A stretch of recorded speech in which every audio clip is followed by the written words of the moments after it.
Welcome to the deep dive. Today, we're really digging into something that's changing the game for how we shop online. E-commerce personalization. Yeah, it's everywhere now, isn't it? That feeling that a site just gets you. Exactly. So we'll unpack why businesses are pushing so hard for this, what they're actually getting out of it, and the challenges involved. Right. And we've got a good mix of sources, industry reports, surveys, case studies to sort of piece together the picture. Okay, so let's start there. Why is personalization such a huge deal now? What's driving this push? Well, it really boils down to customer expectations. They've skyrocketed. Skyrocketed how? I mean, look at the numbers. There was a McKinsey report, I think from 21, saying 71% of consumers flat out expect personalized interactions. Wow. Expect it, not just prefer it. Exactly.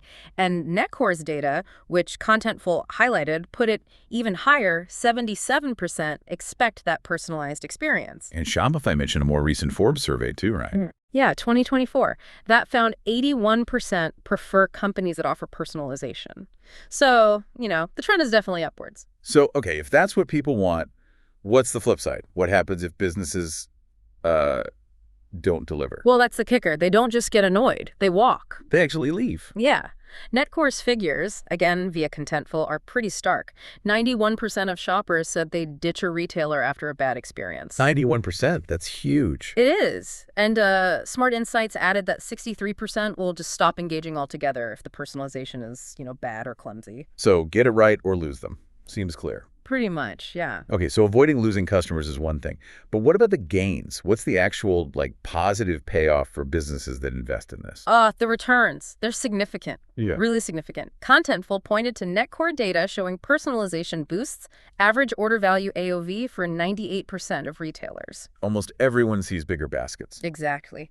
And get this, 70% of retailers who really invested saw an ROI of at least 400%. 400%. Okay, 400% ROI. That's massive. Can you give us a real-world example? Does it actually play out like that? Yeah, definitely. Look at a brand like Hulken. They're a D2C company. Right. So there's a case study from Monocle showing how Hulken used AI-powered personalized interactions and the results. A 20% jump in average revenue per user. 20% more from each customer. Yep. And a 10% increase in both their conversion rate and their average order value.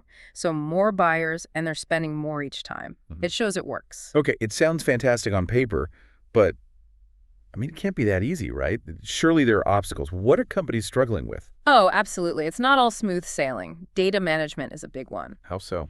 Mastercard found, this was cited by Contentful, that 82% of retailers said keeping customer data up to date in real time was their, #1 challenge. Keeping it fresh and accurate? Yeah, I can see that. And then there are tech limitations. Netcore reported that 96% ran into hurdles like not enough IT resources or just finding the right platform to actually do the personalization effectively. Almost everyone hit some kind of wall.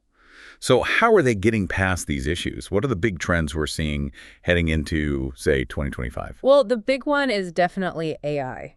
AI-driven personalization. Makes sense. Mastercard noted 27% of retailers are already using generative AI in their loyalty programs.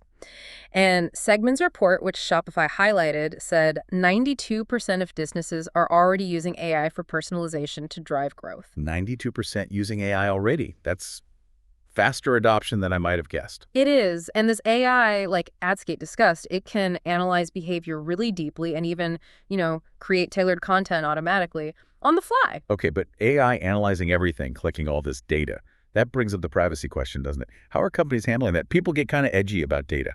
That's a huge, huge point. And they have to get it right. Shopify actually pointed out that nearly half, 48% of consumers are cool with personalization, but only if their data is secure. So trust is key. Absolutely. There's a big shift happening away from third-party cookies towards using first-party and zero-party data. What's zero-party data again? That's data customers give you willingly, proactively.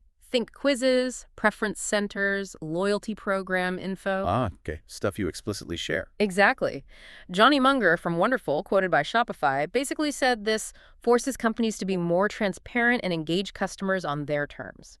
It's about being personal, but, not creepy. Personal, not creepy. That sums it up well. Consent and trust are paramount. So, bringing it all together, what does this mean for you listening, for the average online shopper? It means personalization isn't just a gimmick anymore. It's becoming fundamental. It's about, ideally, getting offers and recommendations that actually make sense for you. Feeling understood, maybe, by the brands you shop with. Precisely.